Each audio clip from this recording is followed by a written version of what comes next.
këtë radhë kishte intensitet goditës më të lartë. Kjo për shkak të kombinimit të pasojave të ndryshimeve klimatike që sillin rritjen e temperaturave dhe intensifikimin e këtyre fenomeneve, gjithashtu të kombinuar edhe me efektin e El Niños, i cili ka filluar veprimtari në brigjet e paqësorit dhe në mënyrë indirekte ndikon duke rritur, duke i dhënë pra vlera të shtuara temperaturës së ajrit të mesatares së globit dhe kështu prek edhe çdo vend, pra. Ndërkohë Jo, po thoja, deri tani ne kemi folë që kjo ndoshta do jetë vera më e nxehtë. Jo, kjo verë pritet të jetë e nxehtë, do të jetë e ngjashme me që lan pas.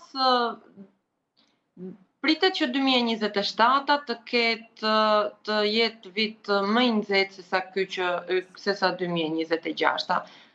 Pasi efekti i vetë El Niños do të shtojë atë veprimtarinë e saj dhe pritet pra që vera, por këto sigurisht që janë parashikime afatgjata dhe pritet që 2027 të jetë si vit më